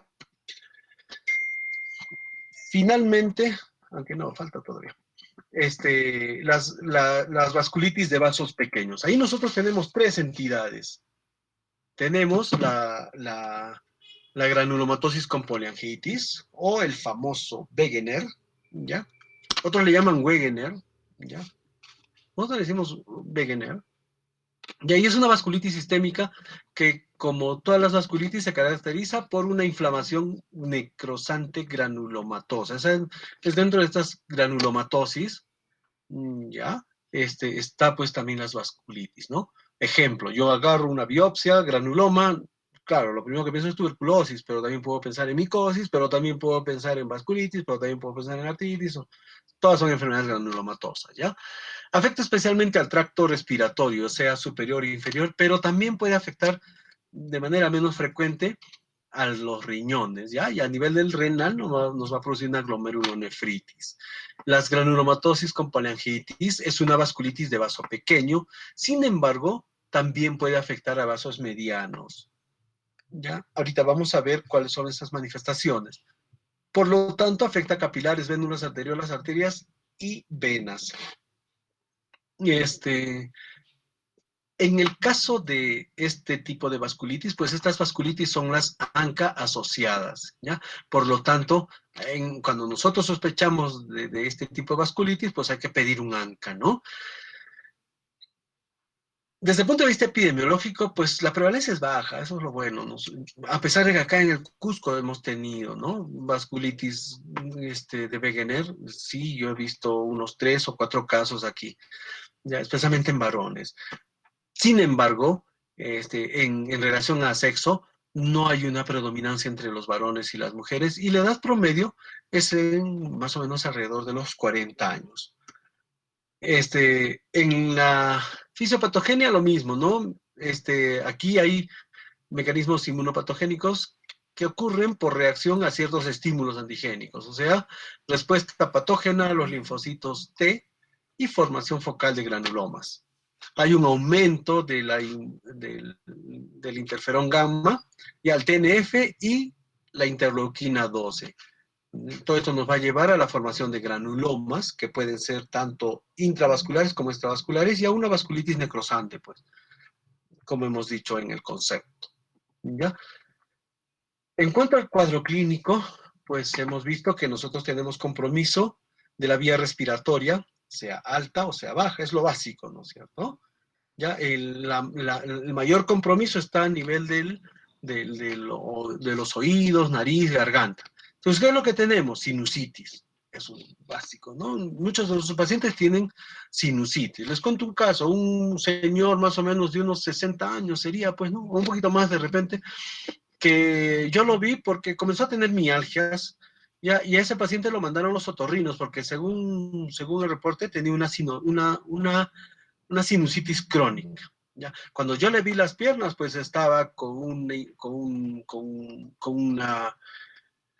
exantema, y cuando lo toco, lo examino, pues había sido una vasculitis palpable, una púrpura palpable. Entonces dije, ya, esto es una vasculitis. Y cuando quise asociarlo a sinusitis, dije, oye, ¿no será esto un Wegener? Pues les pedimos ANCA, le pedimos una radiografía de senos paranasales, pues y obtuvimos el diagnóstico. Era una sinusitis crónica que no mejoraba con nada, ¿ya? Para sus piernas también había recibido algunos tratamientos en su posta, pero con corticoides mejoró, pues y ese paciente, hasta donde lo he seguido, pues ya como que ha controlado su enfermedad, ¿no? Ya no ha vuelto a presentar. Pues no sé cómo habrá sido esta pandemia. Eso ha sido más o menos hace 2 años. Entonces, podemos tener sinusitis. En algunos casos hay descarga sinusal, ¿no? No sé, ustedes saben, ¿no? Es descarga nasal, botan bastante mucosidad, a veces maloliente. Otitis media, estenosis subglótica y lesiones orales, ¿no? Ya, en menos casos. Y otro problema frecuente también son los problemas pulmonares. ¿Y qué es lo que vemos en los problemas pulmonares? En cuanto a problema pulmonar, infiltrados pulmonares, que pueden hacernos confundir con neumonías, ¿ya? Nódulos pulmonares y hasta hemoptisis en algunos casos. También tenemos un compromiso renal. Ya hemos dicho, el compromiso renal se caracteriza principalmente por la presencia de glomerulonefritis, ocular también, conjuntivitis, escleritis, proptosis, ¿ya? Especialmente la proptosis porque detrás del ojo se forman granulomas y empujan al ojo, así como un hipertiroideo, ¿no? Ya, otros, pues las artralgias y las artritis también están presentes, el compromiso cutáneo también, como les decía en mi paciente, ya neuropatía periférica, sí, generalmente estos pacientes pueden tener polineuropatías, ¿no? O mononeuritis múltiple, y finalmente pericarditis en menos de los casos. Ya, entonces como ya les dije, pues acá yo tengo un compromiso de los senos paranasales, pero fíjense cómo acá el cartílago articular, el cartílago nasal ha sido afectado, seguramente se ha lesionado, se ha destruido y se cae la pirámide, ¿ya? Porque acá yo tengo cartílago, esta zona es hueso. Entonces, como yo he destruido esta zona de la pirámide, pues se cae, y esa es la famosa nariz sencilla de montar, ¿ya? Entonces, ¿en quién se produce la nariz sencilla de montar? En el granulomatosis con poliangiitis, antes llamada Wegener, ¿ya? Eso también me gusta preguntar,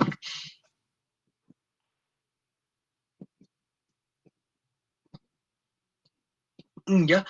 También podemos tener, como ya les dije, sordera, lesiones orales. Y fíjense cómo acá tenemos nosotros estos infiltrados pulmonares, ¿no? Infiltrados pulmonares, acá hay nódulos. Algunas veces estos se forman, pasa un tiempo y desaparecen, ¿ya? También podemos tener pleuritis o efusiones pleurales. En cuanto al... Eso ya hemos visto. En cuanto al laboratorio, sí, ya hemos visto. En cuanto al laboratorio, uy, ¿por qué he repetido? Ya. En cuanto al laboratorio, pues igual en el hemograma anemia normocítica normocrómica, trombocitosis por el proceso inflamatorio, leucocitosis también, hipergamma globulinemia, ya, especialmente IgA y los restantes de fase aguda elevados. O sea, eso es familiar para todas casi las vasculitis. En el sedimento urinario podemos tener nosotros leucocituria, cilindros leucocitarios, hemáticos o granulosos también. Eso nos habla de la glomerulonefritis, hematuria y proteinuria. Ya, y finalmente tenemos que pedirle, pues, de todas maneras, unos anticuerpos anticitoplasma neutrófilos, los famosos ANCA, ¿ya? Y en estos, el ANCA-C está elevado, ¿no? O sea, es el anti-PR3, ¿ya? O ANCA-C también. La biopsia, pues, nos va a revelar una vasculitis granulomatosa, ¿ya? Nos va a revelar, fíjese cómo acá yo tengo, a ver, Acá yo tengo, ahí no tengo el vaso. Bueno, ya. Ya. Y, y vamos a ver, pues, nosotros la existencia de esta vasculitis granulomatosa necrosante. En cuanto a los diagnósticos, pues también tenemos criterios. ¿Cuáles son los criterios para granulomatosis de Wegener? Primero, inflamación nasal u oral, ¿no? Ahí te vamos a tener úlceras orales, dolorosas, y con secreción nasal purulenta. Radiografía de tórax anómalo con infiltrado de nódulos o cavidades, sedimento urinario anómalo, ya con microhematuria, especialmente mayor de 5 hematíes por campo, ya, o también la presencia de cilindros hemáticos y básicamente la biopsia, ¿no? Hay una inflamación granulomatosa en la pared de la arteria, de la arterial o perivascular también. De los 4 necesitamos 2 para hacer el diagnóstico.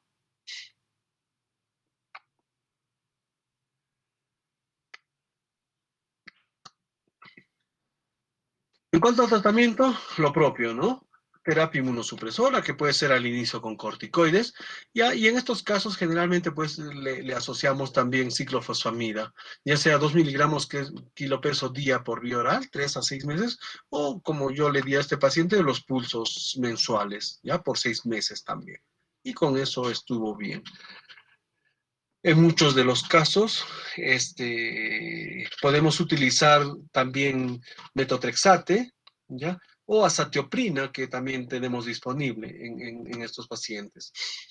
Otra entidad es la poliangitis microscópica, y la poliangitis microscópica es otra de las vasculitis necrosantes, y afecta principalmente a vasos pequeños. Esta es una de las entidades que nos causa síndrome pulmón-riñón. Ya, por lo tanto, suele acompañarse de glomerulonefritis y capilaritis pulmonar.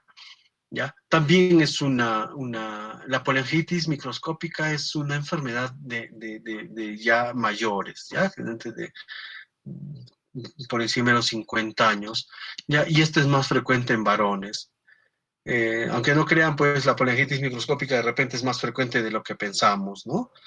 ¿Ya? Y en este caso existe una asociación también con el virus de la hepatitis B.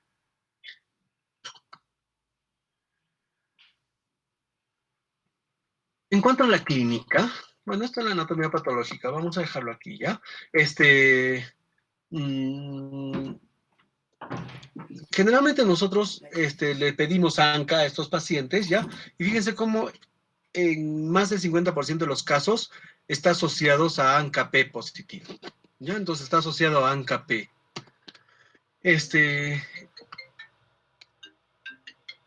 En relación a la clínica, pues igual, a veces es un cuadro de inicio insidioso, puede haber fiebre, mialgias, artralgias, molestias de garganta inicialmente. Ya a nivel de piel, las manifestaciones de vasculitis de vaso pequeño, púrpura palpable, pero también podemos tener úlceras en la boca, hemorragias en astilla, úlceras necróticas, úlceras de tipo pioderma, vesículas, nódulos subcutáneos y edema facial. ¿Ya? Entonces, generalmente eso es lo que tenemos. A nivel renal, ¿ya? Una glomerulonefritis, y se caracteriza por proteinuria, hematuria, cilindros urinarios, alteración de la función renal, ¿ya? Glomerulonefritis con insuficiencia renal también podemos tener en estos pacientes. A nivel pulmonar, como podemos tener hemoptisis en el 12% de los casos, disnea, y básicamente hemorragia alveolar, ¿no? ¿Por qué? Porque estos pacientes cursan con capilaritis pulmonar. Como les decía, síndrome pulmón-riñón, una de las buenas causas es la poliangitis microscópica. Podemos tener también dolores musculoesqueléticos, ya hasta en el 70% de los casos, y en el sistema nervioso central, mononeuritis múltiple. Entonces, fíjense cómo algunas cosas se repiten, ¿no? El compromiso articular, el compromiso cutáneo, el compromiso neurológico, ya periférico. También podemos tener compromiso ocular, ¿ya? Y ustedes ya estarán aprendiendo, ¿no? Escleritis, episcleritis, conjuntivitis, que son las manifestaciones de esas vasculitis de vaso pequeño. Vasculitis digestiva también, ¿ya? Y ojo, que no son característicos de la poliangiitis microscópica, la hipertensión, ¿ya? Ya, y también es raro que se afecten los vasos medianos y formen aneurismas. En cuanto al tratamiento, ¿ya? Pues en muchos de los casos es grave, ¿no? Ya les decía, generalmente estos pacientes uno los evalúa y los evaluamos en UCI porque pues llegan a UCI. Ya, por lo tanto, no es infrecuente que nosotros entremos con todo en estos pacientes, los pulsos de metilprednisolona y posteriormente ciclofosfamida para mantenimiento, y una vez que hemos cumplido unos 6 meses u 8 meses de tratamiento con ciclofosfamida, pues vamos al mantenimiento ya sea con azatioprina, ya, o ciclofosfamida oral o metotrexate, pues, ¿no? Ya, en cuanto al Kuehler-Strauss, es también una vasculitis granulomatosa necrotizante sistémica, y en estos pacientes tenemos muchas veces el antecedente de asma, o sea, son pacientes, los que van a hacer este tipo de vasculitis son pacientes atópicos, ¿ya? Esa es la característica de estos pacientes. Muchos de ellos son asmáticos previamente, ¿ya? Por lo tanto, a un paciente asmático, a un paciente que tiene compromiso pulmonar, pues tengo que estar evaluándole, y cuando le pido un hemograma me tengo que fijar en los eosinófilos, ¿ya? ¿Por qué? Porque el aumento de los eosinófilos pues me puede estar indicando de que este paciente puede hacer una vasculitis, ya, de Chur-Strauss. En la epidemiología, pues los varones son discretamente más que las mujeres, y esto se presenta alrededor de los 40 años. Igual, ¿no? La etiología es desconocida, generalmente estos pacientes son alérgicos, atópicos, y como les decía, en la etiopatogenia de las enfermedades vasculíticas, pues la reacción antígeno-anticuerpo mediada por IgE es la que está presente en estos casos. Por ahí se ha descrito alguna vez una triada clásica, ¿no? Vasculitis necrotizante de arterias musculares de pequeño y mediano calibre, ¿ya? Infiltrado tisular por eosinófilos, por eso que es importante que nosotros nos fijemos en un asmático, en un atópico, la cantidad de eosinófilos, ¿ya? Y granulomas vasculares y extravasculares. Entonces, la presencia de esos 3 elementos, pues, nos ayuda mucho a la clasificación de esta enfermedad. En cuanto a la clínica, pues podemos tener nosotros manifestaciones generales, astenia, dinamia, cansancio, sensación de fiebre, malestar, etcétera, adelgazamiento, disminución de peso. Eso es lo que caracteriza en general a muchas de las vasculitis, ¿ya? Como les decía, generalmente estos pacientes tienen asma previo, ¿ya? En el 20% de los casos pueden tener derrame pleural, y cuando yo le hago la toracocentesis y extraigo un poco de, de, de líquido pleural, pues en el examen generalmente me reportan eosinófilos elevados, ¿ya? Muy elevados. O sea, hay células, hay eosinófilos ahí, ¿ya? Pero también podemos tener infiltrados pulmonares migratorios, no cavitados y bilaterales, ¿no? Entonces, a veces nosotros le tomamos al paciente una radiografía, un asmático, y vemos un infiltrado, ¿ya? Y después decimos, sí, ya es una neumonía, lo tratamos, y de pronto le pedimos la del control y ya no hay ya, o ha migrado ese infiltrado. Entonces, pues eso nos puede hacer confundir, ¿no? Ya, es importante siempre que en un paciente asmático, pues nosotros tengamos el antecedente atópico, ya sea el asma, ya sea una rinitis alérgica, una sinusitis resigante, poliposis nasal, ya. Inclusive hay muchos pacientes que de niños son asmáticos o son alérgicos, y 30 años después desencadenan las manifestaciones vasculíticas. Estos pacientes también tienen compromiso cardiovascular, ¿ya? Y ellos tienen miocardiopatía restrictiva, insuficiencia cardíaca, y algunas veces, pues, por la vasculitis pueden infartarse estos pacientes. Pericarditis constrictiva e hipertensión arterial. En cuanto a las lesiones cutáneas, lo propio, ¿no? Nódulos cutáneos y subcutáneos. Existe un granuloma, ¿no? Es un nódulo, que le llaman el granuloma cutáneo de Chur-Strauss, porque en las biopsias, pues, se encuentra un infiltrado, básicamente eosinofílico, ¿ya? Como en todas las vasculitis de vaso pequeño, podemos encontrar púrpura palpable, erupciones eritematosas, máculopapulares, ¿ya? Entonces, pues eso es como en cualquier vasculitis. En cuanto a la afectación gastrointestinal, pues remeda a la gastroenteritis eosinofílica, porque ahí los eosinófilos son los que están causando el malestar. Pueden tener diarrea, enterorragia inclusive, obstrucción intestinal, dolor abdominal, perforación, ¿ya? Y colestasis. En relación a las manifestaciones neurológicas, ya estarán ya también cansados de escuchar esto, polineuropatías, ¿ya? Mononeuritis múltiple. Ya no se olviden, casi todas las vasculitis tienen este compromiso neurológico. La afectación renal también, hay una nefropatía y una glomerulonefritis, ¿ya? Y en este caso podemos tener prostatismo, ¿ya? Los varones especialmente, bueno, no los varones, el prostatismo, ¿no? El, la afectación articular y musculoesquelética es similar a la de la poliarteritis nodosa, o sea, un 60-70% de los pacientes, pero más que todo dolor, ¿ya? Mialgias, artralgias.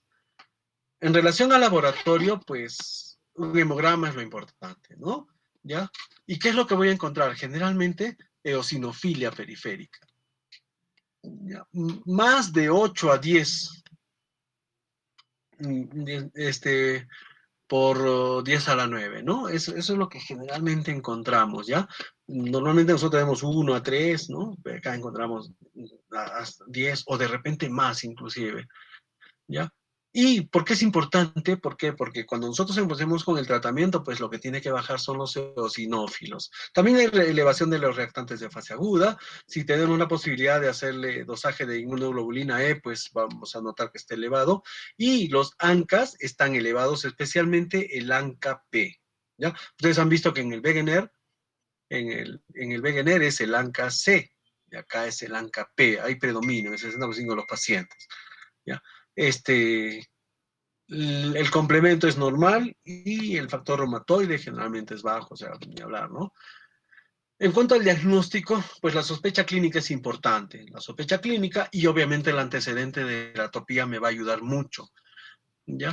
Y lo que tengo que hacer es confirmar el diagnóstico, pues a través de una biopsia cutánea, ya sea de la piel, o también podría hacerle pues una biopsia de nervio o de pulmón o de algún órgano afectado y que podamos también nosotros, ¿no? En cuanto a los criterios, el asma es uno de los primeros criterios, la mono o polineuropatía el segundo criterio, infiltrados pulmonares en la radiografía, y si estos son migratorios mucho mejor, anormalidades de los senos paranasales, ya eosinofilia extravascular. Entonces, de estos,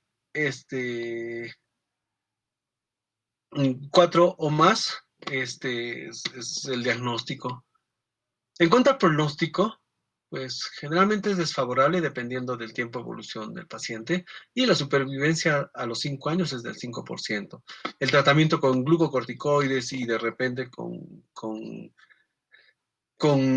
inmunosupresores, pues, pues ayuda, ¿no? Pero, sin embargo, cuando los pacientes necesitan ser pulsados, algo, pues eso nos habla de severidad y eso, pues, nos dice que ese paciente, su expectativa ahí es menor, ¿ya? También tiene mal pronóstico los que tienen afectación cardíaca, compromiso renal o hipertensión arterial inclusive.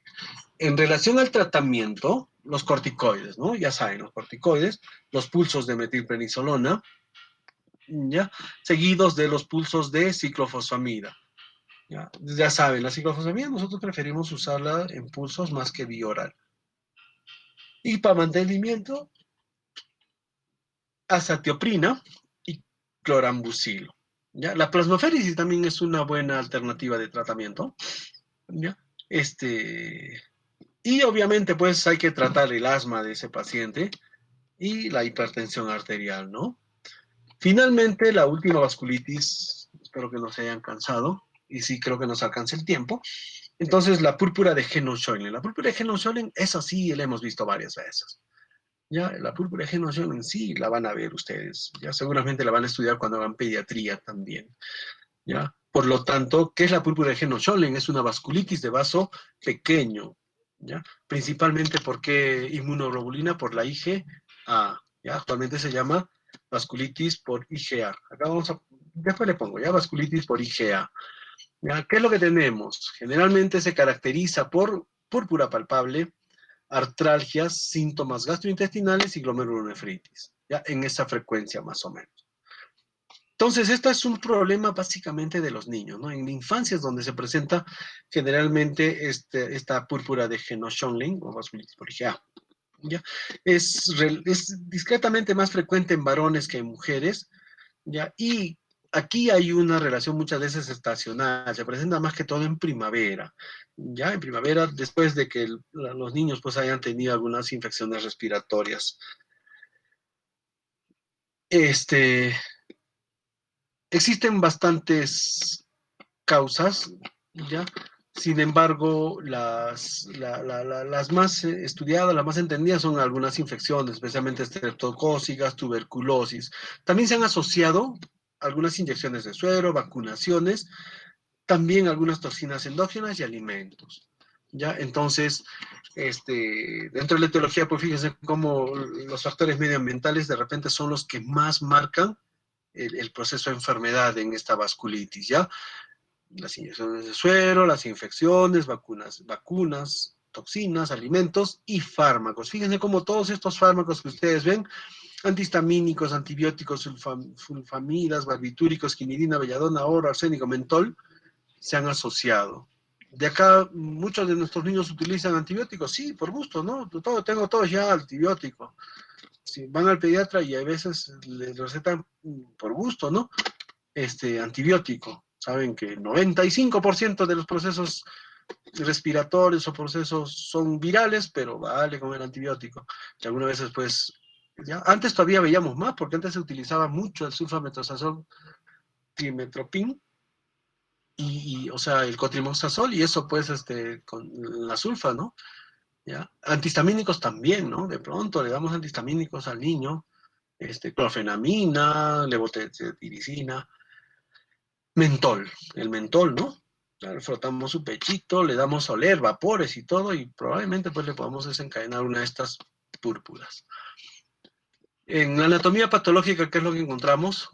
Una vasculitis leucocitoclástica y principalmente el depósito de inmunoglobulina, ¿no? Por eso lo vamos a ver con inmunofluorescencia indirecta, perdón, directa, bueno, que nosotros no tenemos acceso, pero ¿ya? Y ese depósito lo podemos encontrar en las lesiones de la piel, pero si le hacemos biopsia renal a un paciente con compromiso renal, pues también se lo vamos a encontrar como depósito en la matriz mesangial. Ya. En cuanto al cuadro clínico, generalmente es de inicio brusco. ¿Qué es lo que tiene el niño? Malestar general, fiebre. ¿Ya? Fiebre. Ya después en el periodo de estado podemos tener manifestaciones cutáneas, o sea, la púrpura. ¿Ya? La púrpura, pero también podemos tener nosotros manifestaciones abdominales, articulares, renales. No se olviden de estos 4 elementos. ¿Ya? Implica que cuando nosotros recibimos a un niño con compromiso cutáneo, ¿ya? Palpamos, y si es que encontramos nosotros y nos sugiere una vasculitis, pues tenemos que examinarle la barriguita, tenemos que examinarle las articulaciones, ¿ya? Y después pedirle exámenes auxiliares en busca de compromiso de estos órganos. En cuanto a las manifestaciones cutáneas, pues el exantema palpable eritematoso violáceo, como ustedes ven aquí en la imagen, como ven, ¿ya? Y la característica del que es palpable, pues, ¿no? La famosa púrpura palpable. En los niños menores de 2 años podemos llegar a tener inclusive angioedema en la cara, cuero cabelludo, dorso de las manos y dorso de los pies.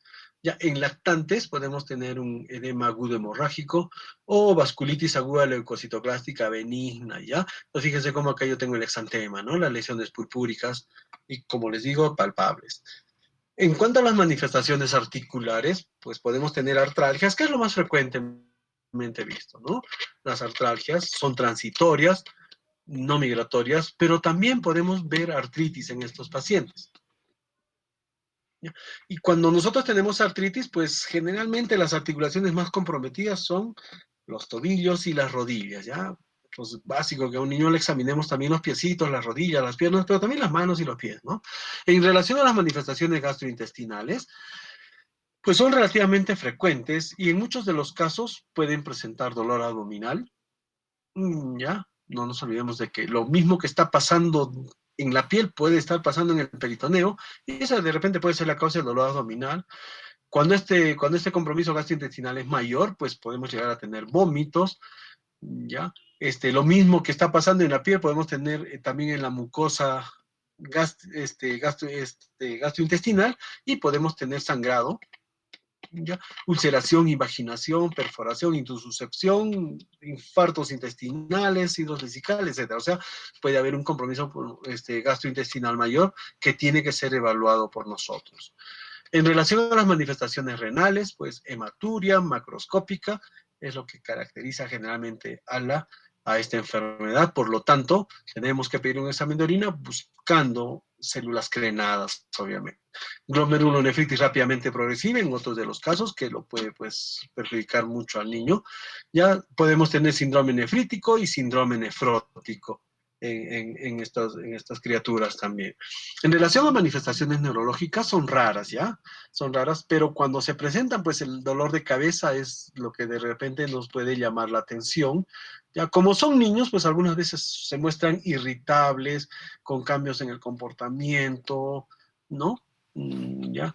La hipertensión, las hemorragias del sistema nervioso central o las neuropatías periféricas también son raras. En relación a las manifestaciones pulmonares, también son raras, ¿no? Ya hemos visto en el concepto que básicamente piel, articulaciones, gastrointestinal y renal, ¿no? Sin embargo, cuando tenemos manifestaciones pulmonares, podemos tener neumonías intersticiales, hemorragias alveolares y fibrosis, ya estos en casos graves, pues obviamente. En relación a manifestaciones hematológicas, diátesis hemorrágica, trombocitosis, déficit del factor 8 y déficit de vitamina K también, ¿ya? Hipoproteinemia y coagulopatía son menos frecuentes. Manifestaciones urológicas, orquitis en el 24% de los casos, ya. Hematoma escrotal y riesgo de torsión testicular también está presente, por lo tanto, eso tenemos que evaluarlo. Exámenes de laboratorio en sangre, básico, ¿no? Si es que hay posibilidades, pedir dosaje de inmunoglobulina A y seguramente vamos a encontrar elevada. Leucocitosis también por el proceso inflamatorio, eosinofilia. Ya hemos visto que entre 5 y 10 por 10.000 células, por 1.000 células es lo que generalmente encontramos. Anemia, ¿ya? Y la velocidad de sedimentación y la proteína C reactiva están elevadas, así como las plaquetas, y eso nos habla de proceso inflamatorio sistémico. En la orina podemos encontrar hematuria, proteinuria, urea, creatinina pueden estar elevadas en caso de fallo renal. Por lo tanto, pues básico en el examen de orina, sedimento urinario para ver si hay glóbulos rojos, y si son crenados, peor todavía. También a estos niños podemos pedirles T-venongenesis, ¿ya? T-venongenesis. ¿Qué buscamos con el T-venongenesis? La presencia de compromiso gastrointestinal, hemorragias, ¿ya? Les vuelvo a repetir, siempre pensar que lo que está pasando fuera también puede estar pasando adentro. ¿Cuáles son los criterios de clasificación para la púrpura Henoch-Schönlein? Primero, la púrpura palpable, ¿no? Ya, eso es lo básico, por eso que se llama púrpura también de Henoch-Schönlein. Entonces, la púrpura palpable, ya, eso es nuestro requisito básico, ya. Y uno de los siguientes hallazgos. Uno, dolor abdominal difuso, ¿ya? Artritis, ya sea aguda, ya migratorias, generalmente no es migratoria, ¿no es cierto? O las artralgias, ¿ya? La afectación renal, caracterizada por hematuria o proteinuria, y una biopsia mostrando los depósitos de inmunoglobulina A. Entonces, esos son nuestros criterios, ¿no? Y en relación al tratamiento, en muchos de los casos, como hemos visto en alguna parte de la exposición, pues esta púrpura se puede autolimitar. Por lo tanto, en muchos de los casos podemos nosotros tratar de síntomas solamente, ¿no? Síntomas, ¿ya? De repente, ¿cómo se llama? Para el dolor articular, algún analgésico, lo propio para el dolor abdominal, algún analgésico abdominal, ya, pero en los casos graves, ahí sí tenemos que utilizar corticoides. Generalmente utilizamos corticoides en estos niños, ¿no? Dependiendo, ¿por qué? Porque la mamá quiere que se les aparezca ya nomás las lesiones cutáneas, Ya, entonces, dependiendo de la severidad, pues podemos utilizar corticoides dosis moderadas o dosis altas inclusive. Eso es todo. ¿Alguna pregunta?